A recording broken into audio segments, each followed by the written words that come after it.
Hello friends, मैं हूं अजीज। आप देख रहे हैं मूवी स्टॉक चैनल, जिस पर आज मैं बात करने वाला हूं डॉक्टर स्ट्रेंज 3 फिल्म की आई हुई सारी की सारी रूमर्स के बारे में, जिन रूमर को फैलाने का काम किसी और ने नहीं बल्कि कॉस्मिक कल्चर वालों ने एक पूरा का पूरा आर्टिकल रिलीज कर किया है। कि असल मायने में इस फिल्म के प्लॉट को लेकर के एमसीयू में किस तरीके की प्रिपरेशन की गई थी से मेरा मतलब ये है कि इस पूरे प्लान को एक्टर स्ट्राइक से लेकर के राइटर स्ट्राइक के पहले एग्जीक्यूट किया गया था, यानी उनकी तरफ से सारी की सारी प्रिपरेशन कर रखी गई है। लेकिन अब ये केविन फैगी का टेक बनता है और हाँ, बॉब आइगर का भी, कि वो लोग इसी डिसीजन पर इस फिल्म को बनाना चाहते हैं या नहीं। जो कि अगर मैं पर्सनली कहूँ तो इस टेक पर अगर उन्हें फिल्म बनानी है तो फिल्म डॉक्टर स्ट्रेंज की होनी चाहिए, और हाँ, सिर्फ और सिर्फ डॉक्टर स्ट्रेंज की ही। क्योंकि जिस तरीके की डिटेल यानी कि जो आर्टिकल निकल कर आया है वो कहानी में हमें कई सारी डिटेल्स तो बताता है। खास करके ये डिटेल्स मार्वल की ही कॉमिक बुक या फिर कहूँ काफी बड़े इवेंट से इंस्पायर कर लिखी गई है, जिस कॉमिक बुक का नाम है टाइम रन्स आउट। और अगर उसकी मैं मोटा मोटी स्टोरी बताऊँ तो उस पूरी की पूरी कॉमिक बुक की कहानी ऑब्वियसली इनकर्जन के साथ साथ इल्यूमिनाटी,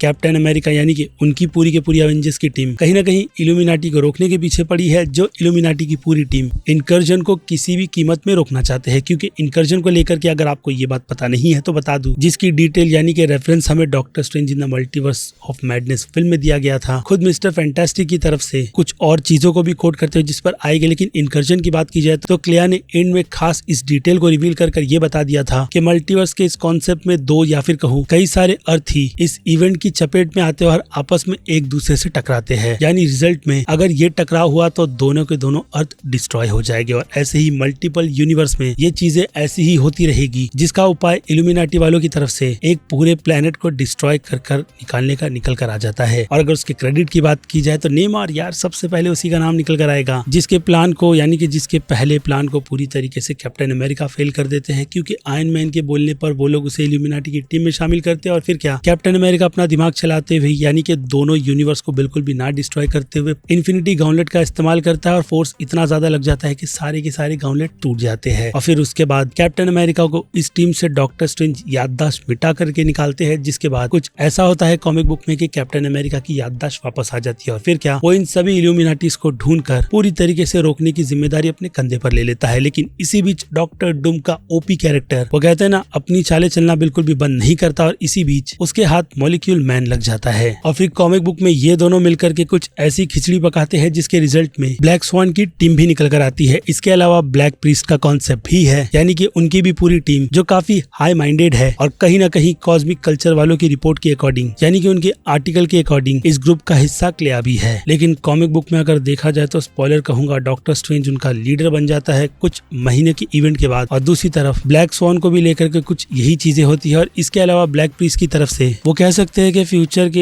एडवांस के टेक को मिला करके यानी कि उनके ज्ञान से मिला करके नई एवेंजर्स की टीम भी बनाई जाती है, जो दिखने में पूरी तरीके से हाई इंटेलिजेंट रोबोट होते हैं, और उनका काम इनकर्जन होने से पहले सामने वाले प्लेनेट को लूट कर लाने का होता है। यानी उनके पास जो भी इंपॉर्टेंट सोर्सेस है उसे वो लोग इनकर्जन होने से पहले ही चुरा लेते हैं, और इन सब के बीच जो कोई भी एवेंजर्स उनके रास्ते में आता है वो लोग उनकी बैंड बजाते हैं। बाकी इल्यूमिनाटी के बारे में तो मैंने आपको बता ही दिया है, और इन सब से हटकर कई सारे दूसरे सुपर हीरोज भी इस काफी बड़े मेजर इवेंट का हिस्सा बन जाते हैं। लेकिन बात आए कॉस्मिक कल्चर वालों के आर्टिकल पर, तो उनके इस आर्टिकल में ब्लैक प्रीस्ट का जो नाम निकल कर आया था और क्लिया का मेंबर होना, वो डिटेल मैंने आपको दे दी। इसके अलावा ब्लैक प्रीस्ट की लोकेशन की भी डिटेल उनकी तरफ से दी गई थी। अगेन उस आर्टिकल में यही कहकर, आवाज आ रही है, सॉरी कहूंगा, आगे बढ़ते हुए इसे मैनेज कर लो, कुछ और भी बात कर लेते हैं, यानी कि सीधे टॉपिक की बात करते हैं कि ब्लैक प्रीस्ट की लोकेशन सीधे डेड स्पेस में आती है, यानी वो यूनिवर्स जहाँ पर इनकर्जन होकर निकल चुका है और अब वहाँ पर गैलेक्सी में कुछ भी नहीं बचा। और अगर इन सभी कनेक्शन को मल्टीवर्स ऑफ मैडनेस के साथ जोड़ा जाए तो वो हमें इसी सारी की सारी चीजों का हिंट दे देती है कि हमने उसमें डिस्ट्रॉय हुई दुनिया भी देखी है, और साथ ही साथ डॉक्टर स्ट्रेंज का काफी इविल वर्जन भी। जिसके बाद मिस्टर फैंटास्टिक और साथ ही साथ क्लिया की बातों पर गौर करे तो यूनिवर्स का सबसे बड़ा खतरा डॉक्टर स्ट्रेंज खुद है और दूसरा कोई नहीं। लेकिन अगर देखा जाए तो इस स्टोरी लाइन में जैसे कि मैंने कहा, इन सभी को निकाल करके सिर्फ और सिर्फ डॉक्टर स्ट्रेंज पर फोकस किया जाए, और हाँ, उनकी टीम के पार्टनर क्लिया पर भी, कि वो लोग कैसे डार्क डायमेंशन में जाकर मैजिक्स की मदद से इस इनकर्जन के साथ साथ डॉक्टर स्ट्रेंज के पूरे यूनिवर्स को एक्सप्लोर करते हैं, तो उसे देखने में मैं हिसाब से डेफिनेटली बहुत ही ज्यादा एक्साइटेड रहूंगा। लेकिन अब अगर कॉस्मिक कल्चर वालों की आर्टिकल पर थोड़ी बहुत नजर डाले तो उनकी तरफ से यही कहा जा रहा है कि इन सब का हिंट सीधे सीधे कैंग डायनेस्टी से जाकर के कनेक्ट किया जाएगा, क्योंकि सीक्रेट वॉर भी बनानी है और हाँ, कैंग डायनेस्टी एवेंजर्स जैसी फिल्म भी, जिसमें अगर फिर से कॉमिक बुक की बात की जाए तो बियॉन्डर्स का कैरेक्टर यानी कि उसकी पूरी एडवांस एआई की टेक की टीम जो असल मायने में कॉमिक बुक में इन सब के पीछे थी, यानी कि इस पूरे इनकर्जन के पीछे, तो वैसा ही हिंट यहाँ पर कैंग के एक वेरिएंट को लेकर भी दिया जा रहा है, जो कि अगेन एक अनफॉर्चुनेट ही है, क्योंकि जैसे कि मैंने कहा जिस तरीके का मेस और हिसाब से काफी बड़ी जो उम्मीदें हमें दी गई थी again multiverse of madness film को लेकर के, उसे देखकर कहीं ना कहीं आप डेफिनेटली डिसअपॉइंट तो हुए ही होंगे, खास करके वो लोग जो डॉक्टर स्ट्रेंज के फैंस हैं, क्योंकि देखा जाए तो पहला पार्ट हिसाब से काफी ज्यादा अच्छा था, जो कि सिर्फ और सिर्फ डॉक्टर स्ट्रेंज और उन्हीं के यूनिवर्स को एक्सप्लोर करता है। उसके बाद डॉक्टर स्ट्रेंज का जितना भी अपीयरेंस हमने पूरे एमसीयू के यूनिवर्स में देखा है, उसने डॉक्टर स्ट्रेंज के यूनिवर्स को वो कहते हैं ना कि इत्तूसा भी नहीं छुआ है। उसके बाद क्लिक बिट पर बनाई गई ये मल्टीवर्स ऑफ मैडनेस फिल्म से अगर आप ऑब्वियसली डॉक्टर स्ट्रेंज का नाम निकाल दो तो ये फिल्म किसी भी तरीके की क्लिक बिट नहीं लगती, यानी हम फैंस को अब भी डॉक्टर स्ट्रेंज 2 फिल्म का ऑफिशियली इंतजार है, जिसमें स्टोरी के अकॉर्डिंग जैसे कि मैंने कहा मुझे उम्मीद तो बहुत ज्यादा कम लग रही है, लेकिन ये सारे के सारे विजन्स राइटर और एक्टर स्ट्राइक के पहले की है, जिसमें अभी जहां तक मैंने कुछ डिटेल सुनी है तो इसमें बहुत सारे चेंजेस किए जाएंगे और वैसा ही पूरा चेंजेस एमसीयू के यूनिवर्स में भी चल रहा है या फिर कहूँ पूरे डिज्नी में, जिसकी सारी डिटेल मैंने आपको दे दी है। बाकी अब इस पर आपका क्या अलग टेक बनता है वो आप मुझे कमेंट में लिख करके बताइएगा, और हाँ ये भी कि आप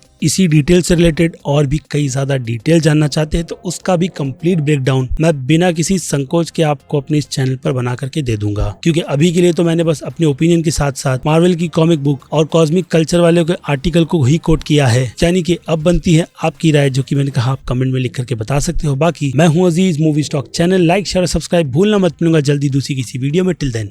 बाय।